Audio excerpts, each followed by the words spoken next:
3 weeks after the invasion began, Zethkar found himself aboard the human flagship UES Vengeance, trying to document something that his mind still struggled to accept as real. The Kethvar fleet was retreating, not conducting a strategic withdrawal or regrouping for another assault, but actually running away from the human system as fast as their ships could carry them. Commander Vorthak, who had conquered 17 species in his career, was fleeing from humans like a prey animal escaping from predators. But the humans were not content to simply watch their enemies leave. Admiral Grace Kelly commanded a pursuit fleet that was chasing the retreating Kethvar ships across interstellar space. Kelly was a woman with silver hair and ice-blue eyes who spoke with the calm authority of someone who had never doubted the outcome of this conflict. She was not pursuing the enemy to ensure they left human space. She was hunting them to make sure they could never threaten anyone again. All ships maintain pursuit formation, Kelly announced to her fleet commanders. We finish what they started. Zethkar watched the tactical displays as human ships pursued enemy vessels that had superior speed and more advanced engines. Logic said the Kethvar should have been able to escape easily, but somehow the humans were gaining ground. It took him several hours to understand that the human ships were not just faster, they were more determined. Human crews were pushing their vessels beyond safe operating limits while the Kethvar were holding back, afraid to damage their ships while fleeing. The alien observer had requested permission to interview survivors and witnesses, trying to understand what he had witnessed during the past 3 weeks. Admiral Blake granted this request, but warned Zethkar that he might not like what he discovered about the true nature of human warfare. Commander Luke Johnson had held the lunar defense platform for 6 days against a Kethvar battle group that should have overwhelmed his position in 6 hours. Johnson was a quiet man with steady hands and burn scars on his face from the final battle, but he spoke about his experience with the matter-of-fact tone of someone discussing routine maintenance. We knew we could not hold them forever, Johnson explained while reviewing damage reports from his station. But we also knew that every hour we held out was another hour for our people to prepare. So we held out. Zethkar asked Johnson how his small force had managed to resist such overwhelming odds for so long. The answer revealed something about human psychology that the alien observer found both fascinating and terrifying. We did not try to win, Johnson said with a slight smile. We just refused to lose. There is a difference. Captain Diane Brooks had used her damaged destroyer as a guided missile to destroy a Kethvar battleship, sacrificing herself and her crew to eliminate a ship that was 10 times larger than her own vessel. Her sacrifice had been recorded by the ship's communication systems, and Zethkar reviewed the final moments of her life with growing amazement. Brooks had made her decision without hesitation or dramatic speeches. She simply calculated that trading her destroyer for an enemy battleship was an acceptable exchange rate, then executed her plan with the efficiency of someone conducting a routine maneuver. Her crew had supported her decision without question, working together to ensure their deaths would achieve maximum tactical value. Sergeant Matt Cooper had led the squad that captured a Kethvar command ship through what military analysts were calling the most audacious boarding action in recorded history. Cooper was a young man with red hair and a cheerful disposition, who seemed genuinely surprised that anyone found his accomplishments remarkable. We needed intelligence on their command structure, Cooper explained while reviewing tactical data from the captured ship. So we went and got it. The plan worked better than we expected. Cooper's plan had involved using stolen Kethvar equipment to disguise his squad as enemy soldiers, then boarding a command vessel during the middle of a space battle. The operation had required perfect timing, incredible courage, and more than a little luck, but Cooper described it as if it had been a routine training exercise. Zethkar began to understand that humans had a completely different relationship with risk and danger than other species. Where his own people would carefully calculate odds and avoid unnecessary exposure to harm, humans seemed to view danger as just another factor to be managed and overcome. Nurse Kelly Adams worked in the medical facilities that treated both human and Kethvar wounded.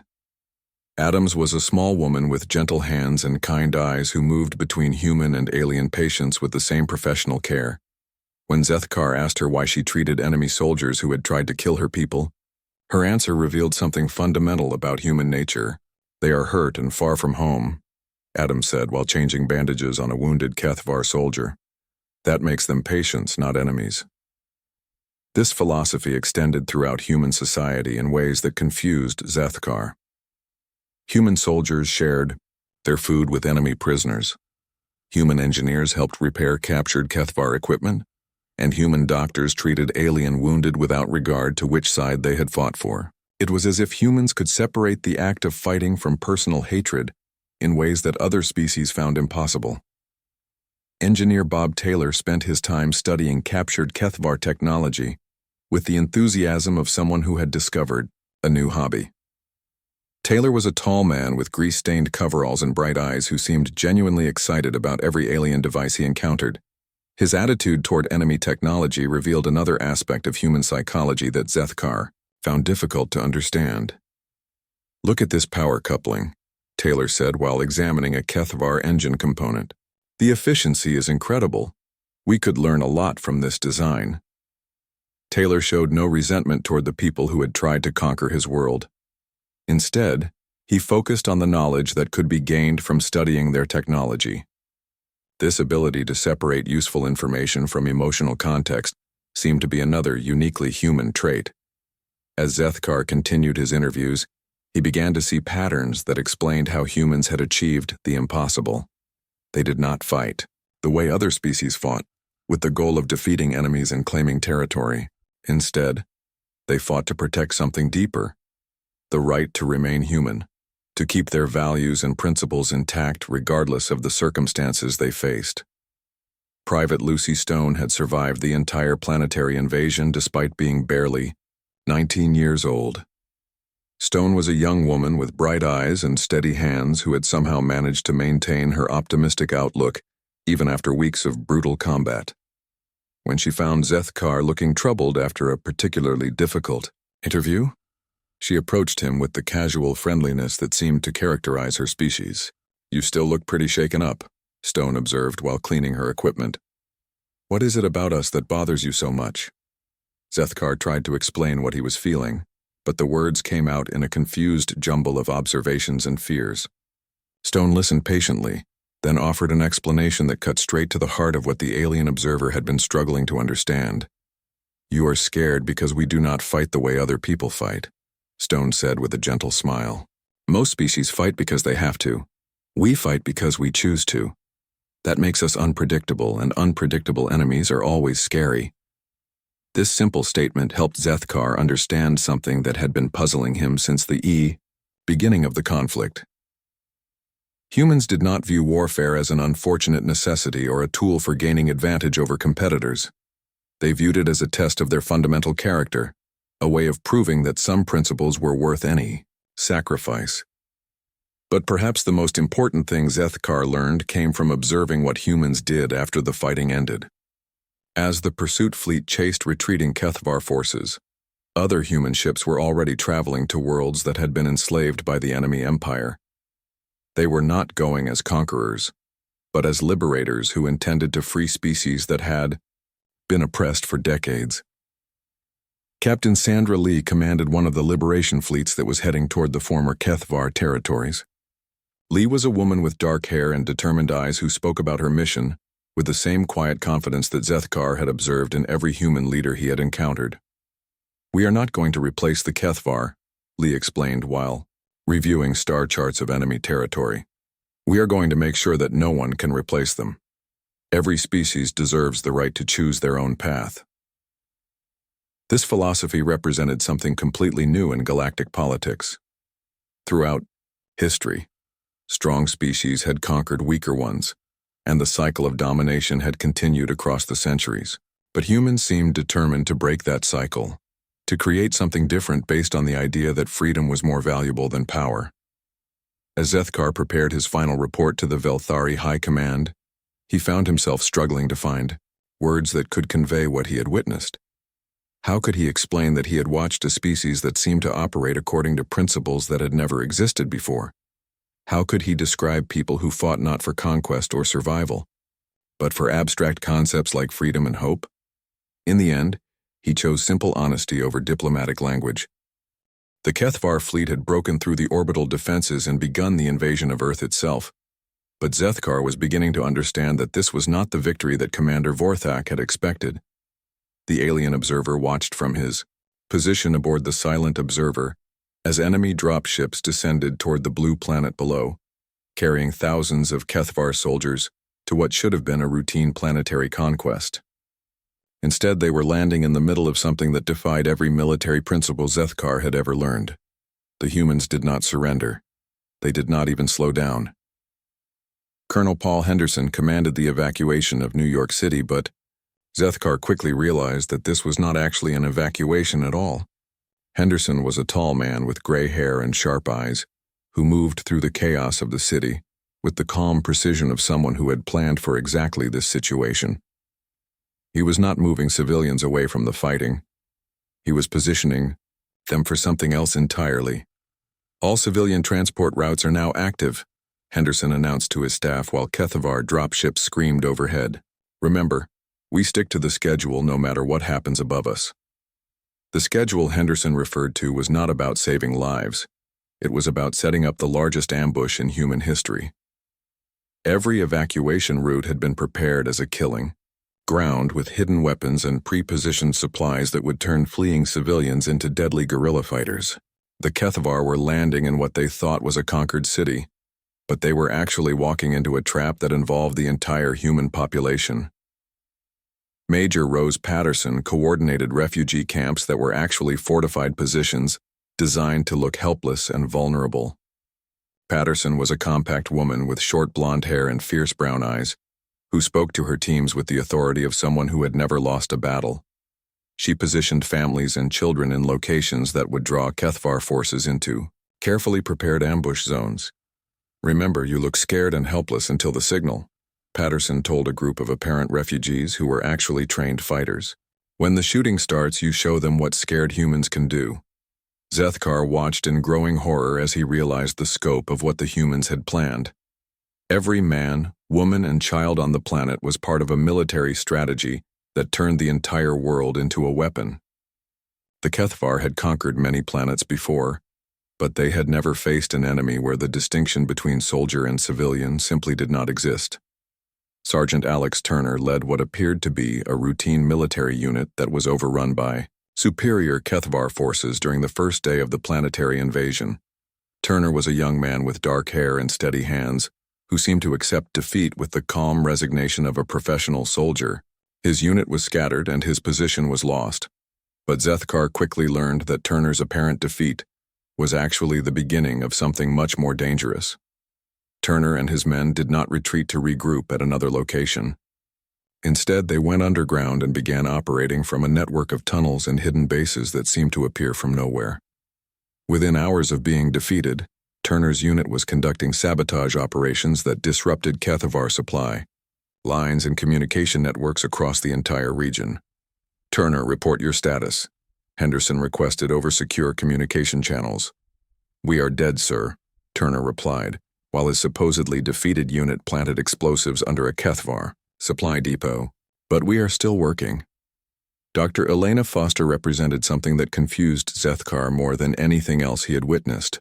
Foster was a civilian doctor who ran a medical facility that treated wounded refugees, but she also coordinated sabotage operations that targeted Kethvar command posts. She moved between her roles as healer and killer, with no apparent contradiction, saving human lives while taking alien ones with equal dedication. "We have wounded civilians in Ward 3, Foster told her medical staff, while simultaneously reviewing target lists for the next sabotage mission. "And the explosives for tonight's operation are ready in storage room 2. Zethkar realized that Foster embodied something fundamental about humans that he was only beginning to understand. They did not separate their lives into different categories like other species did. A human could be a doctor, a parent, a teacher, and a deadly warrior all at the same time, switching between roles as needed without losing effectiveness in any of them. The most disturbing example of this came when Zethkar observed 8-year-old Tommy Clark helping to hide weapons caches, while his grandmother Martha Clark provided intelligence on enemy troop movements. The child treated war as a game that he was determined to win, while the elderly woman discussed tactical options with the calm expertise of a professional spy. "Grandma, the bad aliens set up a checkpoint at the bridge," Tommy reported while coloring in a picture book that was actually a coded map of enemy positions. "Thank you, dear," Martha replied while transmitting the information to resistance fighters across the city. "Would you like some cookies while we plan how to blow it up?"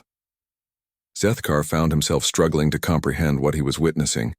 In every other species he had studied, warfare was conducted by trained soldiers while civilians tried to stay safe until the fighting ended. But humans seemed to view war as something that involved every member of their society, regardless of age, gender, or profession.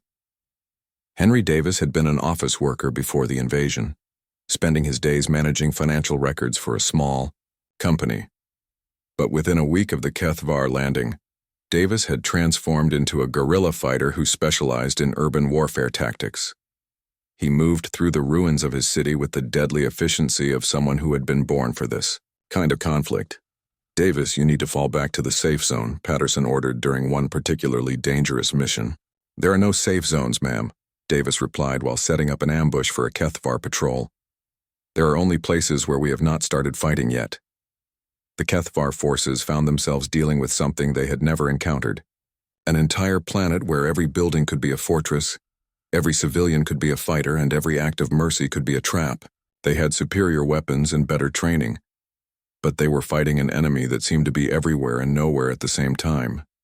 Captain Susan Bell commanded what remained of the regular military forces, but her role had changed from traditional warfare to coordinating with a population that had spontaneously organized itself into a resistance network. Bell was a woman with silver hair and hard green eyes who had spent her career preparing for conventional battles, but she adapted to guerrilla warfare with the flexibility that seemed to define her species. When the Kethvar commander broadcast demands for surrender, Bell's response was transmitted across every communication network on the planet. Her words were simple, but they carried a message that chilled Zethkar to his core. "You made one mistake," Bell said in a voice that was calm and steady. "You thought we were like other species. We are not. We are humans, and humans do not quit." Zethkar began to understand that he was witnessing something that would change the galaxy forever. The Kethvar had conquered 17 species using the same basic strategy: overwhelm the military forces, occupy the key cities, and wait for the civilian population to accept defeat. But humans refused to accept defeat, even when it was mathematically certain. More disturbing was the way they fought. Other species viewed war as a necessary evil that should be ended as quickly as possible. Humans seemed to view war as a test of their fundamental character, something that revealed who they truly were at their core. They did not fight just to win. They fought to prove that some things were worth any sacrifice. Lieutenant Commander Luke Johnson held the lunar defense platform for 6 days against impossible odds, turning what should have been a minor outpost into a fortress that tied down an entire Kethvar battle group. Johnson was a quiet man with steady hands and calm eyes who spoke to his defenders as if holding out forever was the most natural thing in the world. "We hold this station because it matters," Johnson told his troops while enemy bombardment shook the walls around them. "Not because we have orders to hold it, but because letting them take it would be wrong."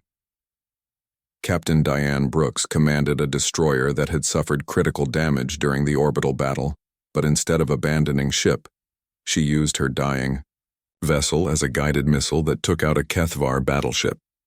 Brooks made her decision with the calm calculation of someone solving a mathematical problem, weighing the tactical value of her sacrifice against the strategic importance of the target.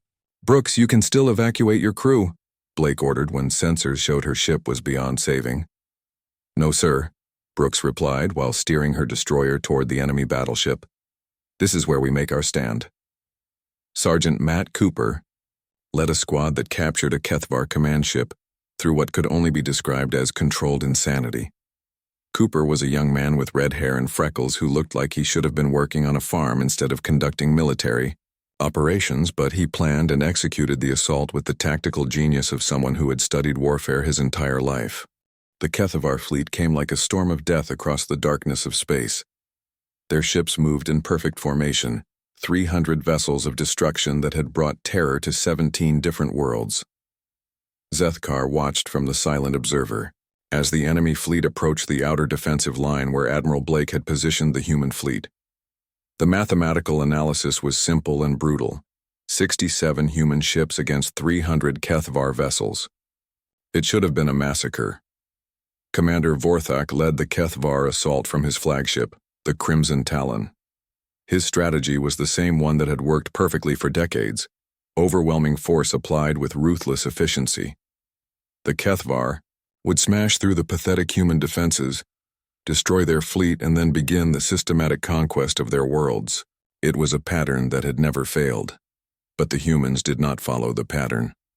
Captain Ryan Torres of the UES Retribution led the first wave of human ships directly into the center of the Kethvar formation.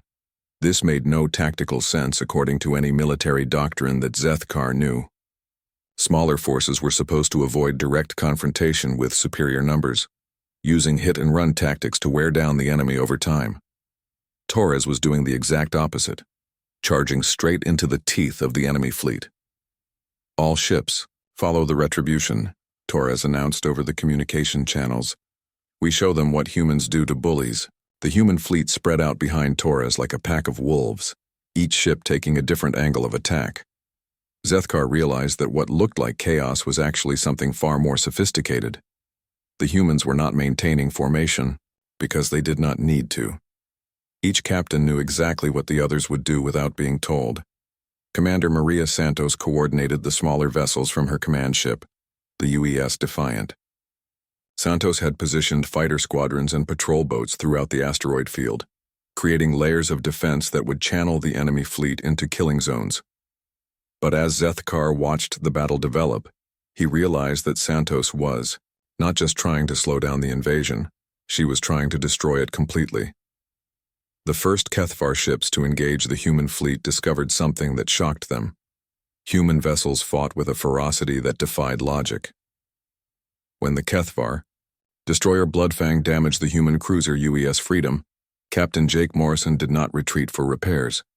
Instead, he rammed his damaged ship directly into the enemy vessel, destroying both ships in a spectacular explosion. "Morrison, what are you doing?" Blake shouted over the communication channel. "Winning, sir," Morrison replied calmly just before the collision. Zethkar stared at the expanding cloud of debris where both ships had died. He had witnessed suicide attacks before, but this was different. Morrison had not destroyed his ship out of desperation or madness.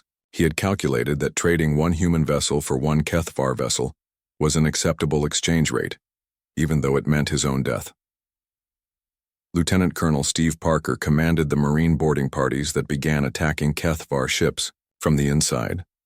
Parker was a massive man with scars covering his arms and a face that looked like it had been carved from granite. He led his Marines in small assault shuttles that latched onto enemy vessels like parasites. But Parker's Marines were not trying to capture the enemy ships. They were there to destroy them from within.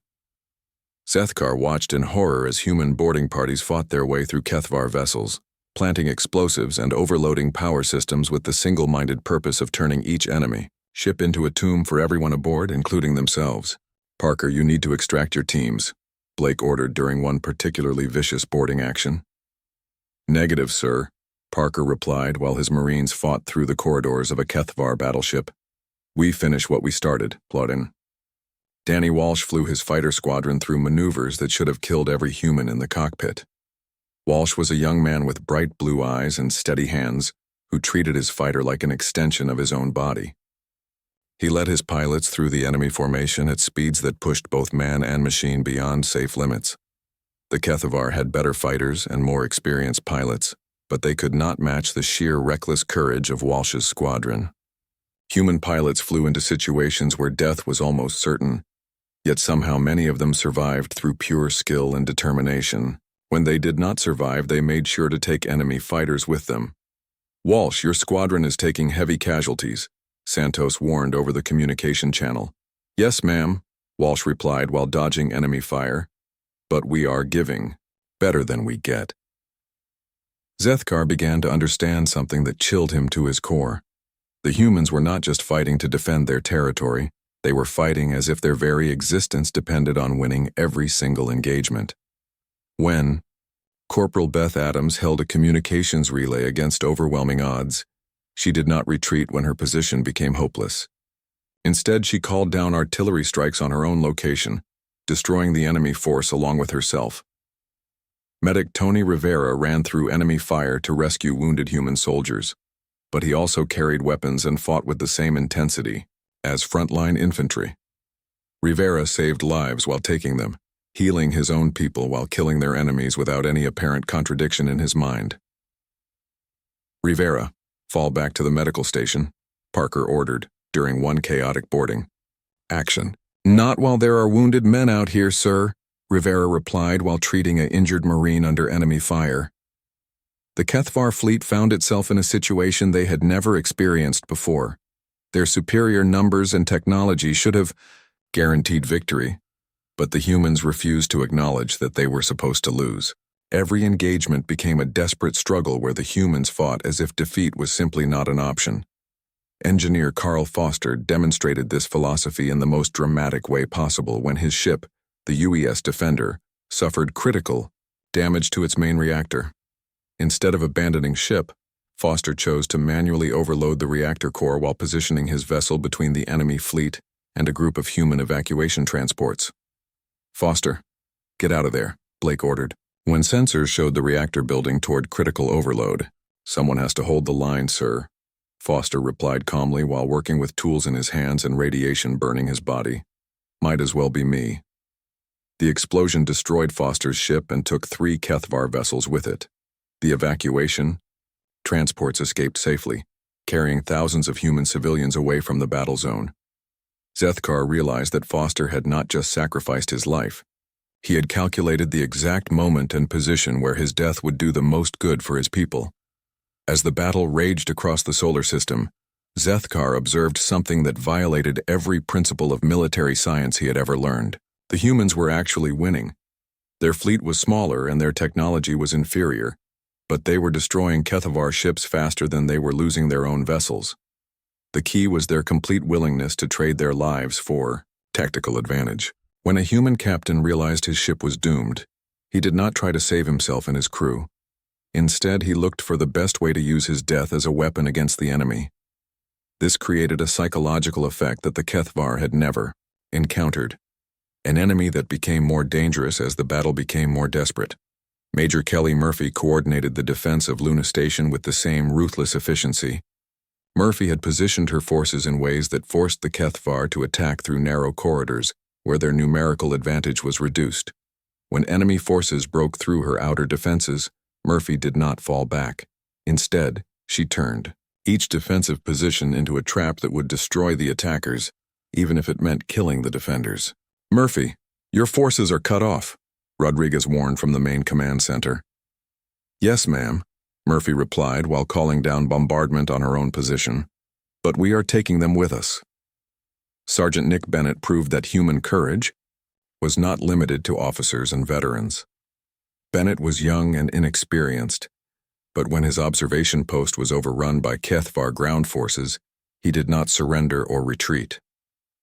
Instead, he activated the station's self-destruct system and held his position until the explosion could take out as many enemies as possible. The Kethvar commander Vorthak found himself facing something he had never encountered in decades of conquest, an enemy that refused to behave rationally. Every tactical manual he had ever studied said that inferior forces should avoid direct confrontation and look for opportunities to negotiate surrender when the situation became hopeless. But the humans seemed to have no concept of hopeless situations. They fought with increasing intensity as their losses mounted, turning every defeat into a victory for their cause. When human ships were destroyed, their crews made sure to damage or destroy enemy vessels in the process. When human positions were overrun, the defenders made the attackers pay such a terrible price that victory became meaningless. Zethkar watched as the tide of battle slowly shifted in humanity's favor. The Kethvar fleet still outnumbered the human forces, but their advantage was shrinking with every engagement. More importantly, the transformation began immediately. Zethkar watched from the observation deck as the human fleet moved with sudden purpose that seemed to come from nowhere. Ships that had been conducting routine patrols suddenly accelerated toward defensive positions. Communication channels that had been carrying casual conversation now buzzed with crisp military orders. The change was so rapid and complete that it left the alien observer struggling to understand what he was witnessing. Admiral Connor Blake took command of the defense fleet from his flagship, the UES Sovereign. Blake was an older man with gray hair and steady hands that never seemed to shake, even when delivering orders that would send thousands into battle.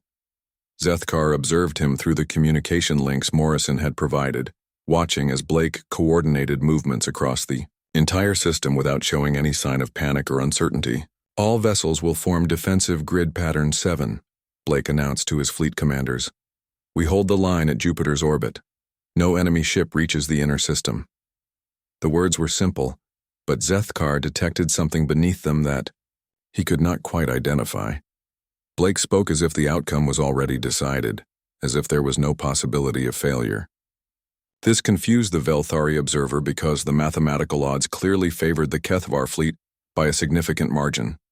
General Amy Rodriguez commanded the ground forces from her headquarters on Luna Station. Rodriguez was a compact woman, with short black hair and dark eyes that seemed to burn with inner fire. She moved through her command center like a predator, checking defensive positions and supply lines with the efficiency of someone who had done this many times before. "All civilian populations will be evacuated to hardened shelters within 18 hours, Rodriguez announced to her staff. "Military personnel will take positions at designated strongpoints. We make them pay for every meter of ground." Zethkar noted that Rodriguez did not speak of holding the enemy back or buying time for negotiations. She spoke as if defeat was impossible, even though any logical analysis showed that human ground forces were severely outnumbered by what the Kethvar typically deployed during planetary invasions. Commander Pete Harrison oversaw the massive evacuation effort. Harrison was a tall man with weathered features that spoke of many years in space, and he coordinated the movement of millions of civilians with the calm efficiency of someone directing routine traffic.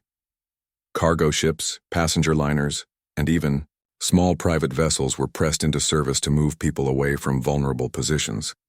But Zethkar noticed something strange about the evacuation. The humans did not panic. Families said goodbye to each other with tears in their eyes, but without the hysteria that usually accompanied such situations. Children asked questions about when they would see their parents again, and the adults gave honest answers without sugarcoating the danger they all faced. "Daddy has to help keep the bad people away," Zethkar overheard one father tell his young daughter. "But I will come find you as soon as the fighting is over." The child nodded seriously and hugged her father before boarding the evacuation ship. Zethkar realized he was witnessing something he had never seen before, an entire species preparing for war without losing their basic humanity in the process. Major Kelly Murphy organized defensive positions throughout the asteroid belt between Jupiter and Mars. Murphy was a woman with bright blonde hair and intense blue eyes who spoke with the confidence of someone who had never lost a battle. She positioned weapons platforms and fighter squadrons with the precision of an artist creating a masterpiece. "Remember, we are not trying to stop them," Murphy told her squadron leaders. "We are trying to hurt them so badly that they will think twice about continuing the attack. Make every shot count because we may not get a second chance." Zethkar studied the defensive positions Murphy was creating and found himself puzzled once again. The arrangements looked random at first glance, without the neat geometric patterns that military doctrine usually favored, but the more he examined them, the more he realized that Murphy was creating something more complex than standard defensive lines. She was building a trap. Sergeant Nick Bennett commanded one of the forward observation posts near the edge of the system. Bennett was a young man with red hair and freckles who looked too cheerful for someone about to face overwhelming enemy forces. He joked with his team while they prepared their equipment, but Zethkar could see that beneath the humor was a core of steel that would not bend. "Hey, at least we get front row seats for the fireworks," Bennett told his men while they calibrated their long-range sensors. "Not everyone gets to see a real space battle up close." His soldiers laughed at the joke, but Zethkar noticed that their hands never stopped working. They checked and rechecked their equipment with the thoroughness of people who knew their lives might depend on having everything work perfectly when the time came. Engineer Sophie Lane worked without sleep for 48 hours straight, upgrading weapon systems throughout the fleet. Lane was a small woman with brown hair pulled back in a ponytail and grease stains on her coveralls that showed how hard she was working. She moved from ship to ship, making modifications that squeezed extra performance from equipment that was already operating at maximum capacity. "We need every advantage we can get," Lane explained to Zethkar when he asked why she was pushing herself so hard. "Our ships are good, but the Kethvar have better technology. The only way we win is by being smarter and working harder than they expect." Zethkar watched Lane install modifications that technically violated safety protocols, pushing human equipment beyond its designed limits. But somehow Lane made it work, finding ways to increase power output and firing rates without causing system failures. Her modifications were not elegant or sophisticated, but they were effective. As the 72-hour deadline approached, Zethkar observed changes in human behavior that defied his understanding of military psychology. Soldiers who should have been tense and frightened instead seemed to become calmer and more focused. Officers who should have been overwhelmed by the impossible task they faced instead appeared more confident and determined. Captain Ryan Torres prepared his ship, the UES Retribution, for what appeared to be a suicide mission. Torres was a man with dark hair and scars on his face from previous battles, and he spoke to his crew with the matter-of-fact tone of someone discussing routine maintenance rather than probable death. "We will be in the first wave," Torres told his crew. "Our job is to hit them hard and fast, create confusion in their formation. Some of us may not make it home, but we will make sure they remember us." The crew responded not with fear, but with grim satisfaction. They went about their preparations with the efficiency of professionals who had trained for exactly this situation.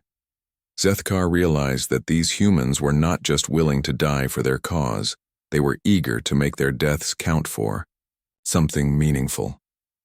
Commander Maria Santos coordinated the smaller vessels that would support the main fleet. Santos was a woman with silver hair and calm green eyes who commanded respect from everyone around her.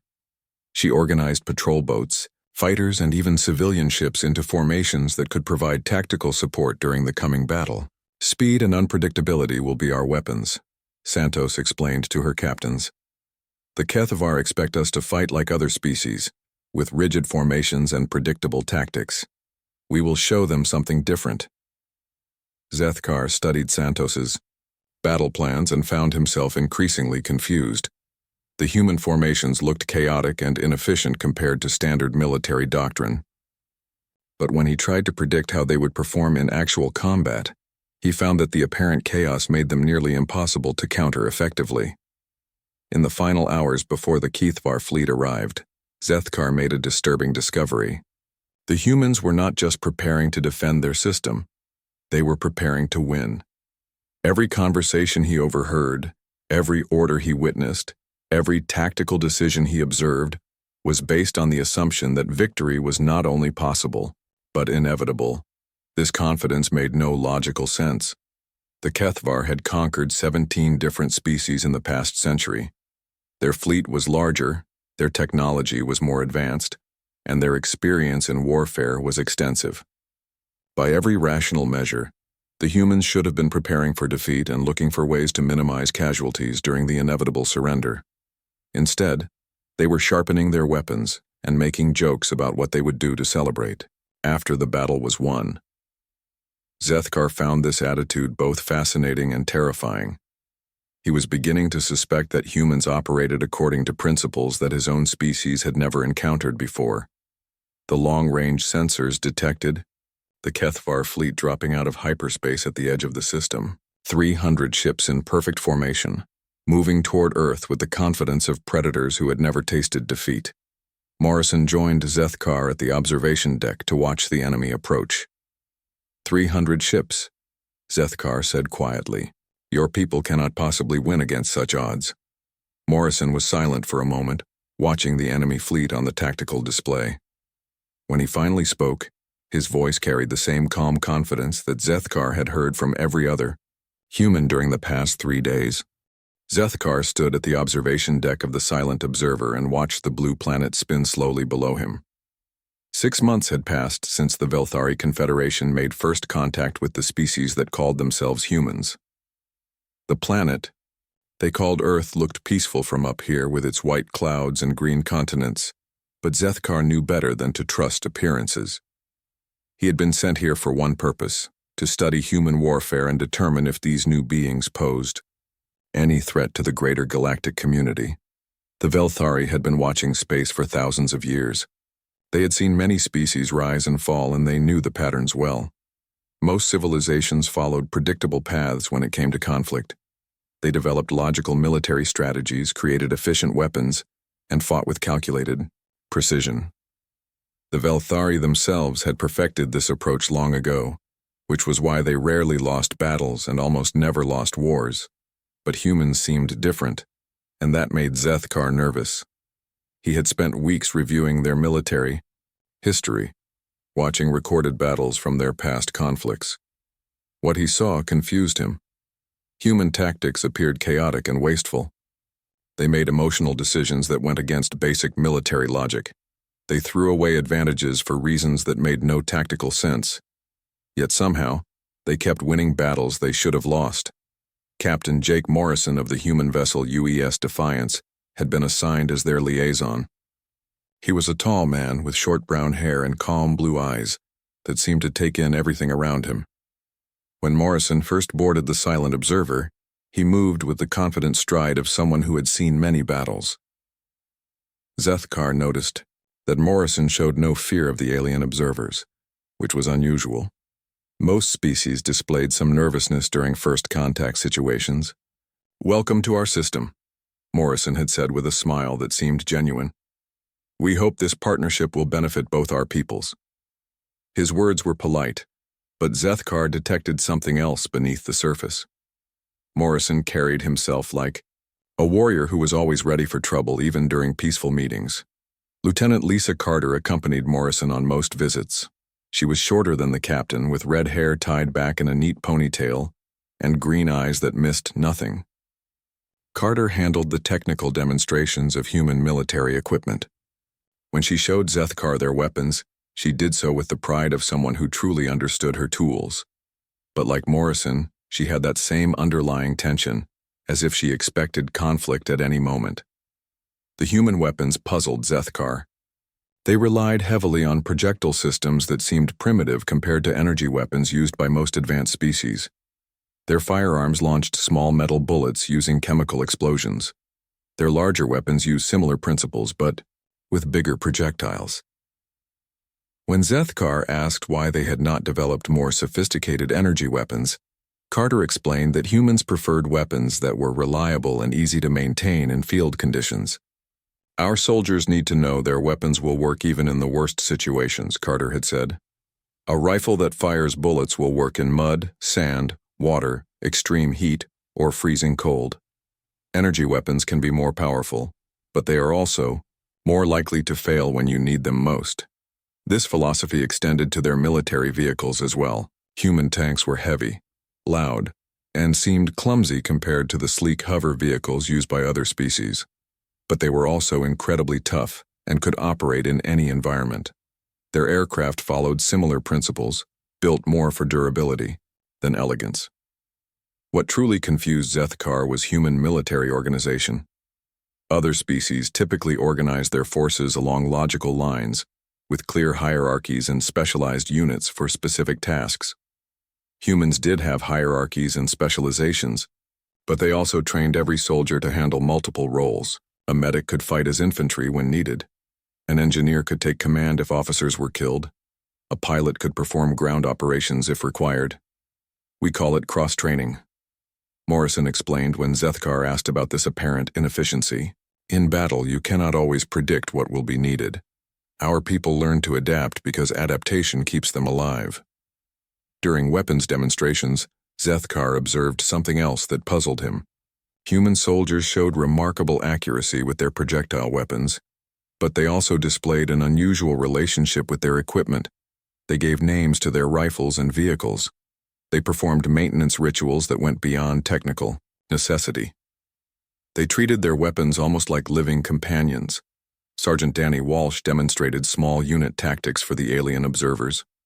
Walsh was a stocky man with dark hair and scars on his hands that spoke of many battles. He moved his squad through training exercises that looked chaotic at first glance. The soldiers did not maintain perfect formations or follow rigid patterns.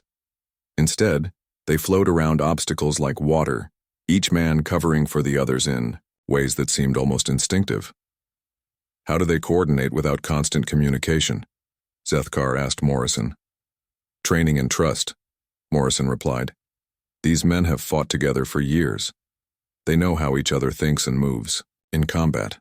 That understanding is more valuable than perfect formations. The Velthari military observer made careful notes about everything he saw.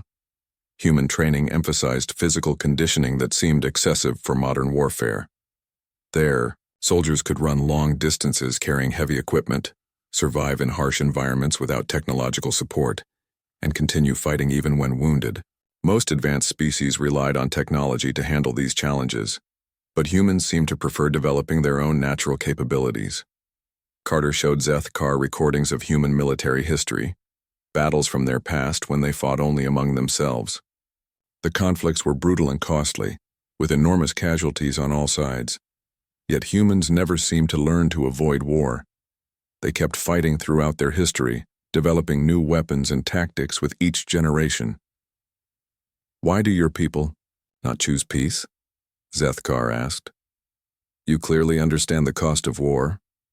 Carter was quiet for a moment before answering. We do choose peace when we can, but we have learned that some things are worth fighting for. Freedom, family, the right to choose our own path. When someone tries to take those things away, we fight. This answer troubled Zethkar more than he cared to admit. The Velthari had achieved peace by accepting that some conflicts were not worth the cost. They negotiated, compromised, and sometimes submitted to avoid unnecessary bloodshed. It was logical and efficient, but humans seemed willing to pay any price to defend their principles. The peaceful observation period was shattered when long-range sensors detected ships approaching from deep space. The signatures were unmistakable. Kethvar military vessels moving in attack formation toward the human system. Morrison's calm expression hardened into something cold and dangerous when he received the report. How long until they arrive? Morrison asked the sensor operator. 72 hours, sir. Zethkar felt a chill run through his body. The Kethvar Empire was known throughout the galaxy as ruthless conquerors who enslaved entire species. They had never been defeated in open warfare. Their fleet approaching Earth numbered over 300 ships, while human records showed they had fewer than 70 vessels capable of space combat. Morrison turned to Zethkar with that same calm expression, but now the alien observer could see something else burning behind the human's eyes. Something that made Zethkar suddenly understand why he had felt nervous around these beings from the beginning. You wanted to study human warfare, Morrison said quietly. It looks like you are going to get your chance.